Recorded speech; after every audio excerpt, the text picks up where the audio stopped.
민수야,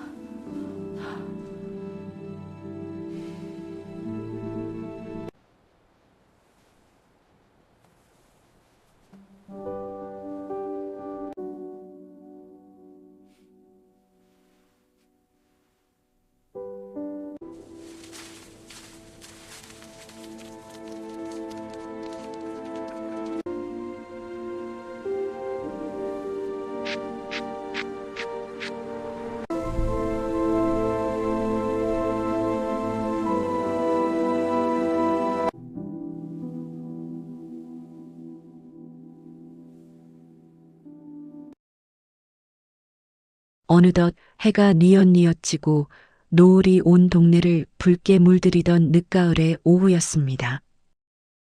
학교 수업을 마치고 집으로 돌아오던 초등학생 민수의 발걸음은 평소보다 조금 더뎠습니다. 골목길 어귀에 들어서자 어디선가 가냘프게 흐느끼는 듯한 소리가 민수의 귓가를 때렸습니다. 그것은 바람 소리도 아니었고 그렇다고 동네 아이들의 웃음소리도 아니었습니다. 무언가 아주 작고 가냘픈 생명이 내뱉는 마지막 비명처럼 처연한 소리였지요. 민수는 걸음을 멈추고 소리가 나는 쪽으로 고개를 돌렸습니다. 그곳에는 누군가 버리고 간 낡고 찌그러진 라면 박스 하나가 덩그러니 놓여 있었습니다. 호기심 어린 눈으로 박스 틈을 들여다본 민수의 눈이 이내 커졌습니다. 그 안에는 세상에 태어난 지 얼마 되지도 않아 보이는 작은 강아지 한 마리가 잔뜩 웅크린 채 몸을 떨고 있었습니다.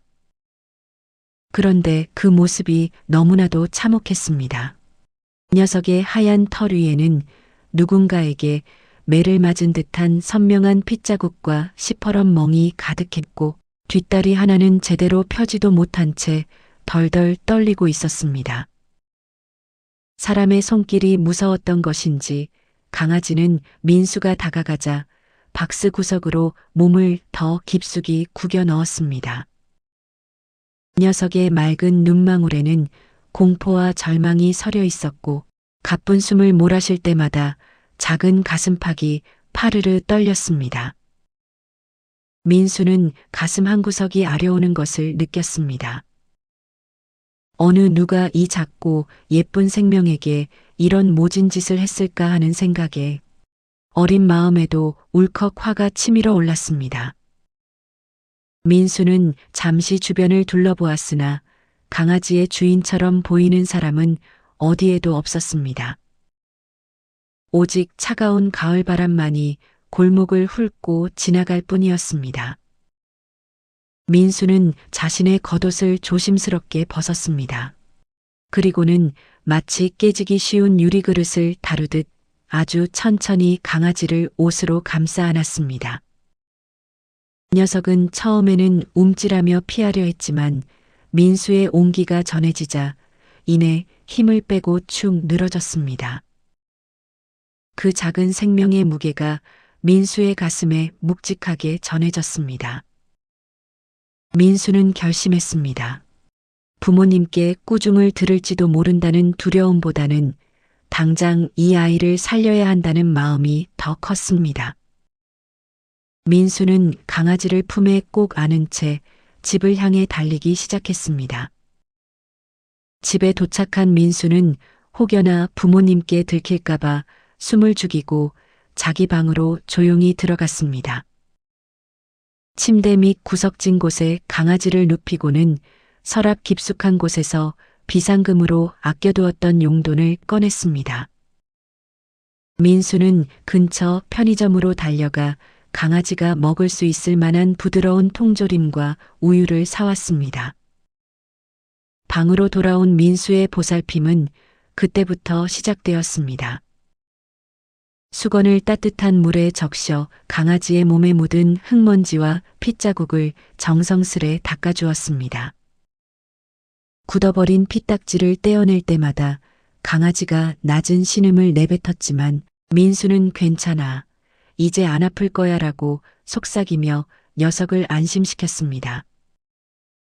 밥그릇에 우유를 담아 입가에 가져다 대어 보았지만 겁에 질린 녀석은 좀처럼 입을 떼지 못했습니다. 민수는 포기하지 않고 숟가락으로 조금씩 우유를 떠서 녀석의 입술을 적셔주었습니다. 밤이 깊어지자 민수는 침대가 아닌 차가운 바닥에 자리를 잡았습니다. 혼자 있으면 또다시 무서워할까봐 강아지의 옆을 지키기로 한 것이지요.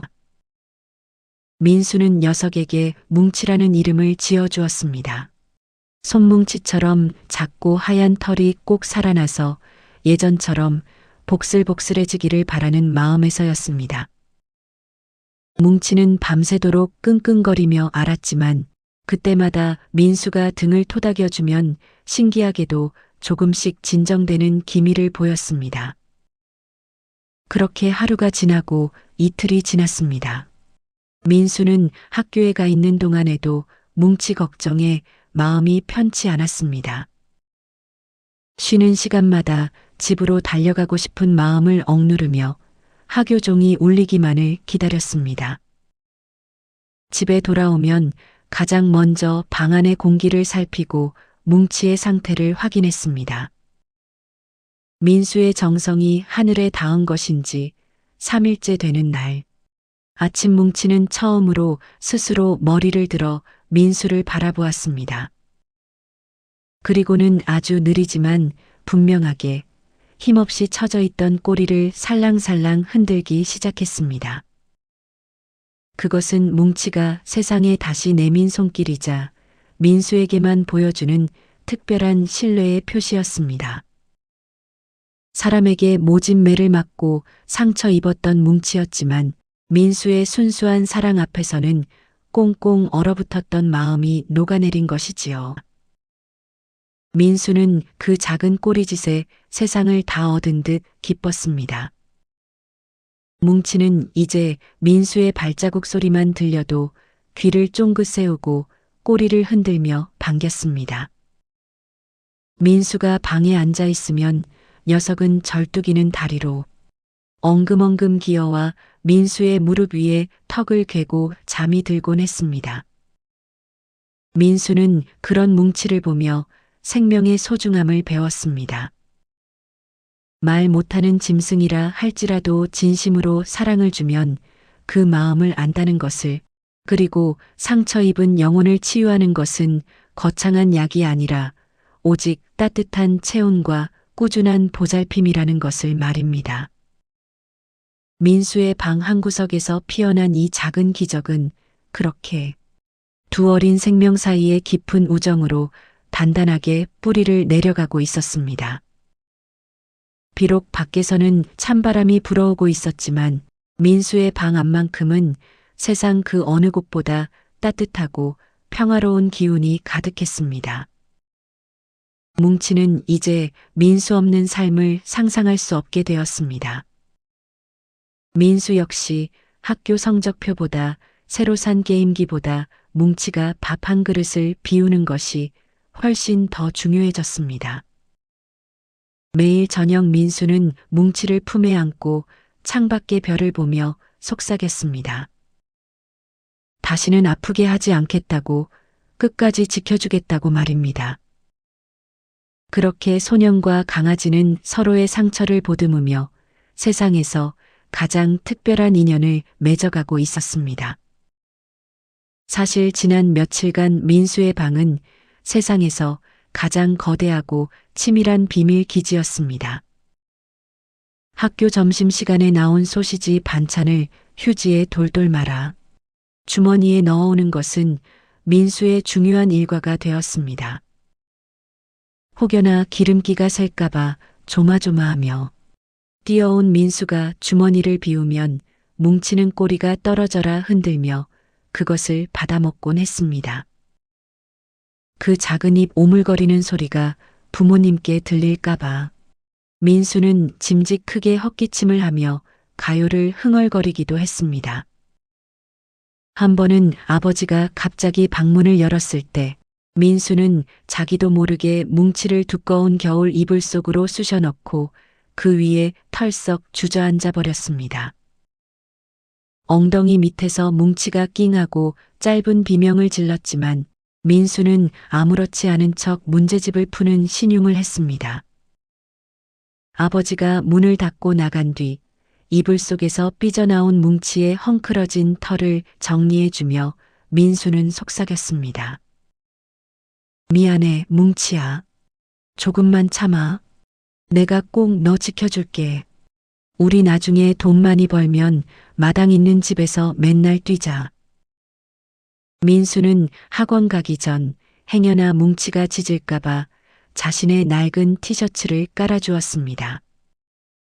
자신의 냄새가 나면 안심한다는 글을 어디선가 읽었기 때문입니다.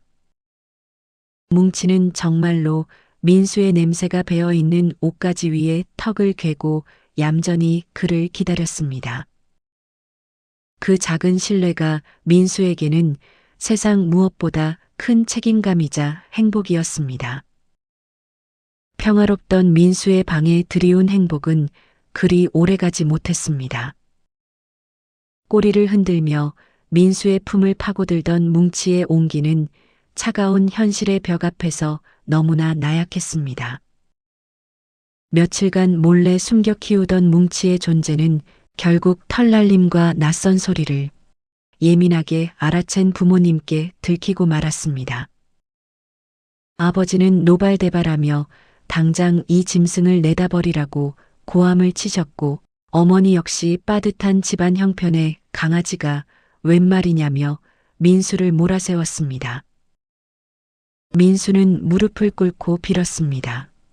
자신이 밥도 덜 먹고 용돈도 받지 않을 테니 제발 뭉치만은 곁에 있게 해달라고 눈물로 읍소했습니다. 뭉치 또한 분위기를 알아챈 듯 민수의 등 뒤로 숨어 몸을 사시나무 떨듯 떨었습니다. 민수가 밤새도록 울며 매달리자 부모님은 일단 알았으니 들어가 자라는 말로 상황을 일단락시켰습니다. 민수는 그것이 허락인 줄로만 믿고 뭉치를 꼭 안은 채 퉁퉁 부은 눈으로 잠이 들었습니다. 그것이 뭉치와 함께하는 마지막 밤이 될 줄은 꿈에도 모른 채 말입니다. 다음 날 아침 민수는 불안한 마음을 안고 학교로 향했습니다. 수업 시간 내내 뭉치의 맑은 눈망울이 눈앞에 아른거려 책장이 넘어가지 않았습니다. 하교종이 울리기가 무섭게 민수는 숨이 턱 끝까지 차오르도록 집을 향해 달렸습니다. 현관문을 열고 신발도 채 벗지 않은 채 방으로 뛰어들어갔으나 민수를 맞이한 것은 반가운 꼬리짓이 아니라 가슴을 후벼 파는 적막함 뿐이었습니다. 뭉치가 머물던 낡은 상자도 손때 묻은 우유, 그릇도 녀석의 털이 묻어있던 담요까지 흔적도 없이 사라져 있었습니다. 민수는 미친 듯이 집안 구석구석을 뒤졌습니다. 장롱 밑에 좁은 틈새, 세탁기 뒤쪽에 먼지 쌓인 공간, 혹시나 장난을 치느라 숨어 있을까 싶어 침대 밑바닥을 손가락 끝이 부르트고 피가 맺히도록 훑쳤습니다. 하지만 손끝에 닿는 것은 차가운 시멘트 바닥의 감촉뿐, 뭉치의 부드러운 털이나 꼬리를 흔들며 손바닥을 하차주던 그 따스한 온기는 이미 싸늘하게 식어 있었습니다. 거실로 뛰쳐나간 민수의 눈에 들어온 것은 평소와 다를 바 없는 평온한 풍경이었습니다. 아버지는 익숙한 자세로 소파에 기대어 뉴스 채널을 보고 계셨고 어머니는 식탁에 앉아 내일 가져갈 창거리를 다듬고 계셨습니다.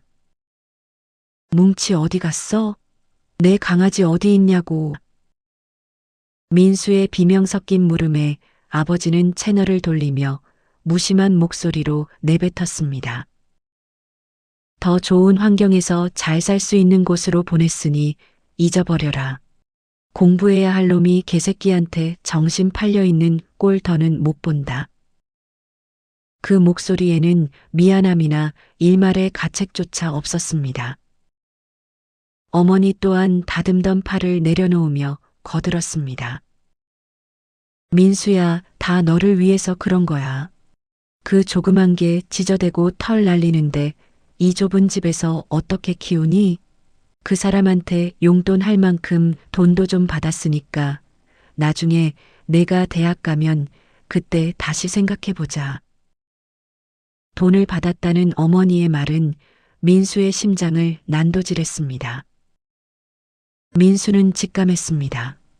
뭉치가 간 곳은 마당 넓은 좋은 집이 아니라 좁고 더러운 철창이 층층이 쌓인 이름 모를 도시의 애견 매매업자나 번식장일 것이라는 사실을 말입니다.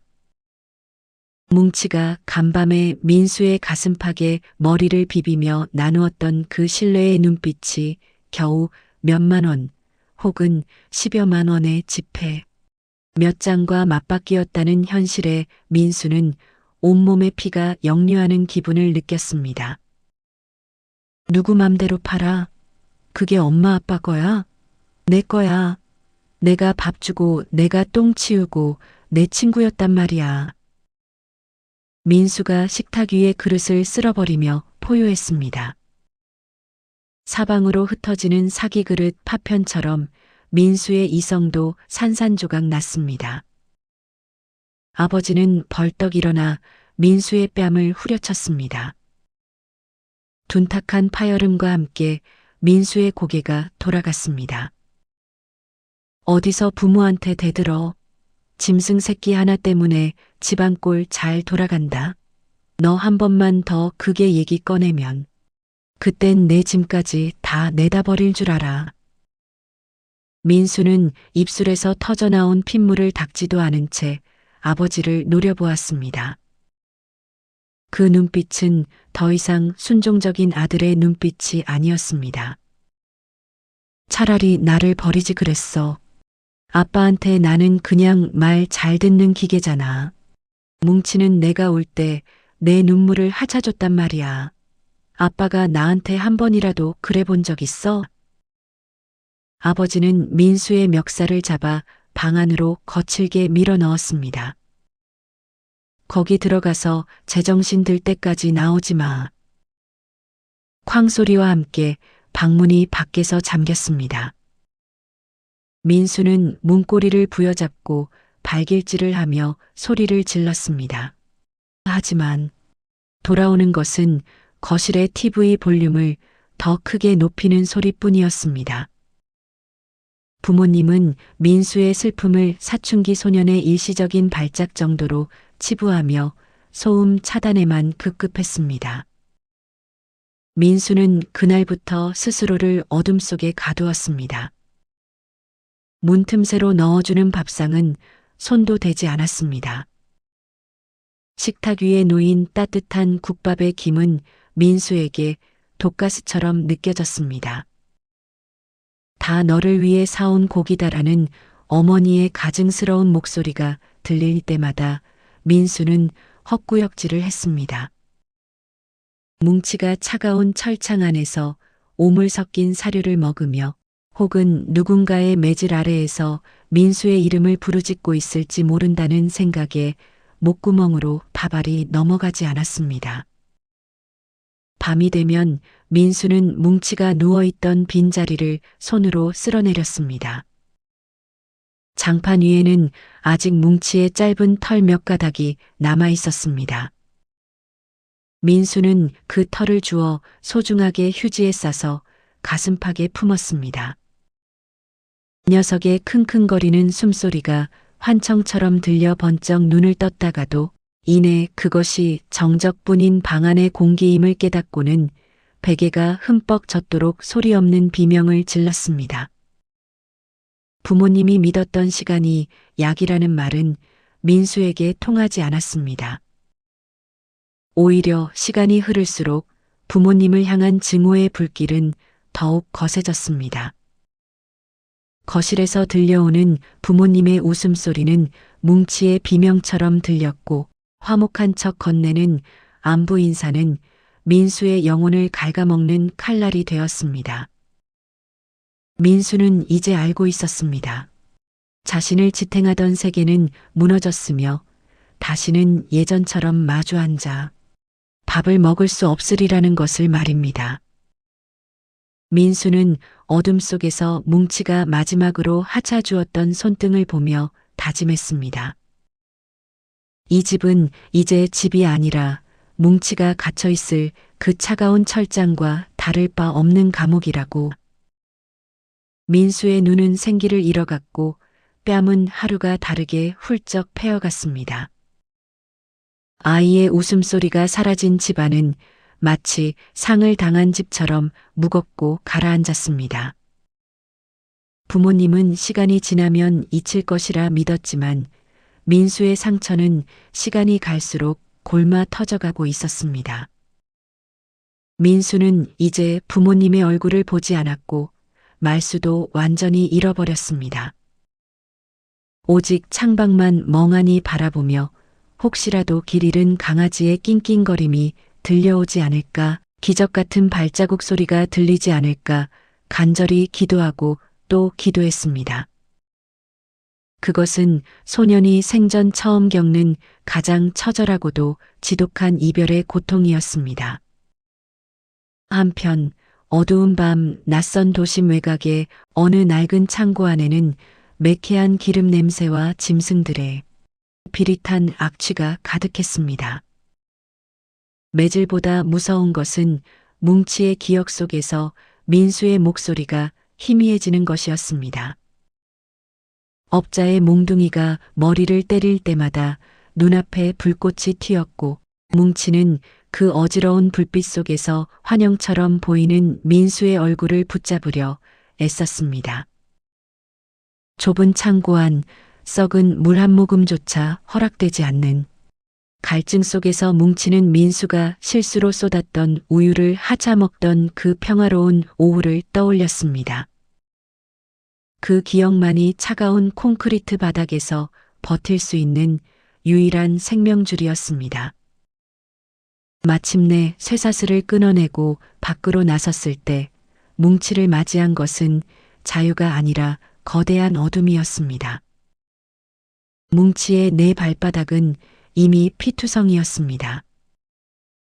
부드러운 거실 바닥만 딛던 어린 강아지의 발바닥 살점은 거친 아스팔트와 날카로운 자갈길을 지나며 너덜너덜하게 찢겨나갔습니다. 뭉치가 걸음을 옮길 때마다 길 위에는 작은 핏방울이 점점이 박혔지만 뭉치는 절뚝거리면서도 멈추지 않았습니다. 민수가 있는 곳으로 가야 해. 가장 견디기 힘든 것은 뼈를 깎는 듯한 추위보다 쓰레기 더미를 뒤져도 나오지 않는 한 조각의 음식보다 지나가는 사람들의 차가운 시선이었습니다. 한때는 누군가의 사랑스러운 반려견이었을 뭉치가 지저분한 몰골로 다가가면 사람들은 저리 안 가 라며 발길질을 하거나 돌을 던졌습니다. 민수가 늘 그랬듯 꼬리를 흔들며 다가갔던 뭉치는 이제 사람들의 그림자만 봐도 몸을 움츠리게 되었습니다. 하지만 그럴 때마다 뭉치는 앙상한 가슴팍에 남은 민수의 살냄새를 찾아 코를 킁킁거렸습니다. 비바람에 씻겨나가 거의 사라져버린 그 냄새를 찾기 위해 뭉치는 제 몸의 털을 입으로 물어뜯으며 필사적으로 기억을 쥐어짜냈습니다. 어느 비 내리는 밤 뭉치는 쌩쌩 달리는 차들의 헤드라이트 불빛에 눈이 멀어 고속도로 갓길에서 굴러떨어졌습니다. 진흙탕 속에 처박힌 뭉치는 너무나 지쳐 더 이상 일어설 힘조차 없었습니다. 빗줄기가 뭉치의 앙상한 몸을 때렸고 체온은 급격히 떨어졌습니다. 뭉치는 감기는 눈을 억지로 뜨며 생각했습니다. 내가 여기서 잠들면 민수가 나를 못 찾을 텐데. 내가 집에 돌아가지 않으면 민수가 밤새 올 텐데. 뭉치는 떨리는 앞발로 진흙바닥을 긁으며 다시 몸을 일으켰습니다. 부러진 뒷다리 하나가 뒤로 힘없이 끌렸지만 뭉치는 단 한 번도 민수가 있는 서쪽 하늘에서 눈을 떼지 않았습니다. 녀석의 입가에선 고통 섞인 밭은 신음이 새어나왔지만 그것조차 민수의 이름을 부르는 간절한 울림처럼 들렸습니다. 하얗던 털은 이제 피와 진흙이 뒤섞여 딱딱하게 굳어버렸고 맑았던 눈망울은 고름과 눈물로 짓물러 있었습니다.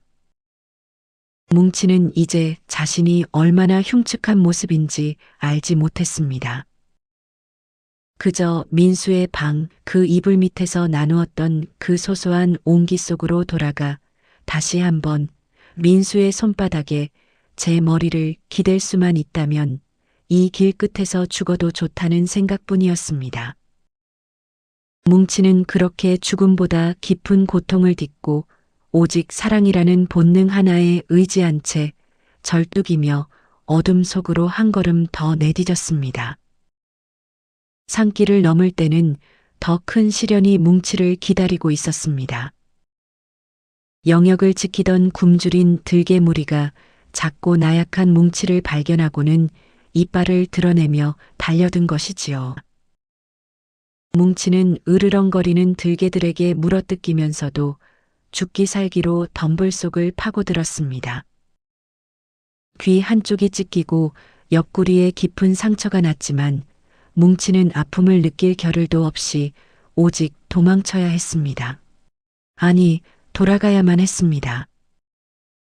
들개들에게 쫓겨 벼랑 끝에 몰리고 가시던 불에 온몸이 긁혀 피투성이가 되어도 뭉치는 민수의 얼굴을 떠올리며 다시 다리를 움직였습니다. 수십 킬로미터에 달하는 그 먼 길을 걷는 동안 뭉치의 발바닥 패드는 깎여나갔고 발톱은 깨져 생살이 드러났습니다. 녀석이 걸음을 뗄 때마다 길 위에는 작은 핏자국이 점점이 찍혔습니다. 쏟아지는 빗물에 몸이 젖어 오들오들 떨면서도 뭉치는 길가에 버려진 썩은 음식 찌꺼기로 허기를 채우며 견뎠습니다. 때로는 사람들에게 돌팔매질을 당해 쫓겨나기도 하고 다른 짐승의 공격에 목숨을 잃을 뻔한 위기도 수차례 넘겼습니다. 그렇게 수주일이 흘렀습니다. 뭉치의 정신은 이미 혼미해져 갔고 다리는 후들거려 한 걸음을 내딛는 것조차 기적이었습니다. 하지만 녀석의 본능은 민수의 집 냄새를 기억해내고 있었습니다. 바람을 타고 전해지는 익숙한 골목의 공기, 언젠가 민수와 함께 걸었던 그 흘길의 감촉이 가까워질수록 뭉치는 꺼져가는 생명의 불씨를 다시 지폈습니다. 눈은 짓물러 잘 보이지 않았고 몸은 가죽만 남은 채 비틀거렸지만 뭉치는 마지막 남은 한 방울의 힘까지 쥐어짜며 어둠 속을 기어갔습니다. 그것은 영리한 짐승의 길 찾기가 아니라 사랑받았던 기억 하나만을 붙잡고 죽음의 문턱을 넘어 돌아오는 숭고한 사투였습니다. 하늘도 무심하시지 그날 밤은 유독 차가운 비바람이 창문을 세차게 두드리는 굳은 날이었습니다. 민수는 뭉치를 잃어버린 그날부터 불을 끄지 못한 채 침대 모서리에 웅크려 앉아 있었습니다. 밖에서 들리는 바람 소리가 꼭 뭉치의 울음소리 같아 가슴이 미어지는 것만 같았지요. 그런데 그때였습니다. 거센 빗줄기 소리 사이로 아주 가냘프고 금방이라도 끊어질 듯 희미한 소리가 민수의 귓가를 스쳤습니다. 깅, 깅. 민수는 숨을 멈췄습니다. 환청이라기엔 너무나 절박하고 잊을 수 없는 그만의 떨림이었습니다. 민수는 맨발로 방을 뛰쳐나갔습니다. 거실에서 텔레비전을 보던 부모님이 놀라 이름을 불렀지만 민수는 홀린 듯 대문을 향해 달렸습니다. 떨리는 손으로 빗장을 풀고 대문을 활짝 열어젖힌 순간 민수의 입에선 비명조차 나오지 않았습니다. 대문 앞 차가운 시멘트 바닥 위에는 한때 하얀 손뭉치 같았던 강아지는 온데간데 없고 진흙과 핏물로 범벅이 된 작은 짐승 하나가 쓰러질 듯 서 있었습니다. 수주일 밤낮을 길 위에서 보낸 뭉치였습니다. 녀석의 털은 오물로 떡져 앙상한 가죽에 달라붙어 있었고 다리는 힘이 풀려 파르르 떨리고 있었습니다. 눈은 짓물러 제대로 뜨지도 못하면서도 뭉치는 제 앞에 선 민수를 알아보고는 마지막 남은 기력을 다해 고개를 들었습니다. 그리고는 마치 나왔어, 민수야. 약속 지켰어라고 말하듯 뼈만 남은 꼬리를 아주 천천히 힘겹게 흔들었습니다. 뭉치는 비틀거리는 걸음으로 민수의 발등 위에 머리를 툭 기대며 품으로 파고들었습니다. 녀석의 몸에선 비린내와 흙냄새가 났지만 민수는 아랑곳하지 않고 그 가련한 생명을 가슴이 터지도록 안아 올렸습니다. 뜨거운 눈물이 민수의 뺨을 타고 내려와 뭉치의 젖은 털 위로 떨어졌습니다. 뒤쫓아 나온 부모님은 그 자리에 망치로 머리를 맞은 듯 굳어버렸습니다. 자신들이 돈 몇 푼에 팔아넘겼던 그저 짐승에 불과하다고 여겼던 작은 생명이 수십 킬로미터의 고속도로와 험한 산등성이를 넘어 다시 이 집을 찾아왔다는 사실이 믿기지 않았습니다. 뭉치의 발바닥을 본 어머니는 비명을 지르며 입을 막았습니다. 생살이 다 드러나고 발톱이 다 빠진 채 피떡이 된 그 작은 발은 녀석이 이 집으로 돌아오기 위해 얼마나 처절한 사투를 벌였는지 온몸으로 증명하고 있었습니다. 아버지는 뭉치를 안고 오열하는 아들의 뒷모습과 죽음의 문턱을 넘어 돌아와 민수의 품에서 안심한 듯 가늘게 숨을 내뱉는 강아지를 보며 깊은 죄책감에 고개를 떨구었습니다. 인간의 이기심과 무지함이 이 작은 생명에게 얼마나 큰 죄를 지었는지, 그리고 그 작은 생명이 품은 사랑의 의지가 얼마나 위대한 것인지 비로소 깨달은 것이지요. 아버지는 떨리는 손으로 민수의 어깨를 감싸 안으며 뭉치의 머리를 조심스럽게 쓰다듬었습니다. 미안하다. 민수야, 정말 미안하다. 그리고 뭉치야, 살아 돌아와줘서 고맙다. 아버지의 목소리는 회한 섞인 울음으로 젖어 있었습니다. 어머니 역시 뭉치를 위해 따뜻한 수건과 담요를 가져오며 연신 눈물을 닦아냈습니다. 그날 밤 민수의 방에는 다시 따뜻한 불이 켜졌습니다. 부모님은 뭉치를 정성껏 씻기고 상처에 약을 발라주며 다시는 이 아이를 어디에도 보내지 않겠다고, 이제는 우리 가족의 막내로 끝까지 지켜주겠다고 하늘에 대고 굳게 약속했습니다. 뭉치는 민수의 침대 곁에서 그의 손을 핥으며 비로소 깊고 평안한 잠에 들었습니다. 비바람이 몰아치던 그 모진 밤, 기적처럼 돌아온 작은 발자국은 한 가족의 차가웠던 마음을 녹이고 사랑이라는 이름의 새싹을 틔워낸 소중한 등불이 되었습니다. 그렇게 비바람 치던 밤의 기적은 민수의 가족에게 잊지 못할 깊은 울림을 남겼습니다. 뭉치가 목숨을 걸고 돌아온 것은 단순히 집을 찾은 것이 아니라 자신을 유일하게 사랑해준 소년의 진심에 답하기 위함이었습니다. 이를 지켜본 부모님은 비로소 깨달았습니다. 생명의 무게는 그 크기나 가치로 재단할 수 있는 것이 아니며 말 못하는 짐승이라 할지라도 그 안에는 인간보다 더 깊고 순수한 영혼이 깃들어 있다는 사실을 말입니다. 이 이야기는 우리에게 소중한 가르침을 건넵니다. 세상이 아무리 차갑고 험할지라도 진심 어린 사랑은 결코 사라지지 않고 길을 잃지도 않는다는 것입니다. 민수가 보여준 편견 없는 보살핌과 뭉치가 보여준 변치 않는 신뢰는 서로를 포기하지 않는 마음이 얼마나 거대한 기적을 만들어낼 수 있는지를 여실히 보여주었습니다. 또한 우리는 뭉치의 처절한 발걸음을 통해 책임의 무게를 다시금 되새기게 됩니다. 누군가의 손을 잡는다는 것은 그 생명의 슬픔과 아픔까지도 끝까지 함께 짊어지겠다는 약속이어야 합니다. 부모님이 뒤늦게 흘린 참회의 눈물은 우리 인간이 가져야 할 생명에 대한 예의와 겸손함이 무엇인지를 일깨워줍니다. 세월이 흘러 민수는 청년이 되고 뭉치는 어느덧 흰 수염이 덥수룩한 노견이 되었지만 두 존재 사이의 끈은 그날 밤의 빗줄기보다 더 단단해졌습니다. 뭉치가 남긴 그 작은 핏자국들은 민수의 가족에게 사랑은 받는 것이 아니라 지켜내는 것이라는 위대한 교훈을 남겼습니다. 우리네 삶도 이와 같지 않겠습니까? 겉모습이 화려하지 않아도, 가진 것이 넉넉하지 않아도 서로를 향한 따뜻한 온기 하나만 있다면 우리는 그 어떤 비바람도 이겨내고 다시 집으로 돌아올 힘을 얻게 됩니다. 사랑은 가장 낮은 곳에서 시작되어 가장 높은 기적을 완성한다는 것, 그것이 뭉치가 우리에게 전하고 싶었던 마지막 이야기였습니다.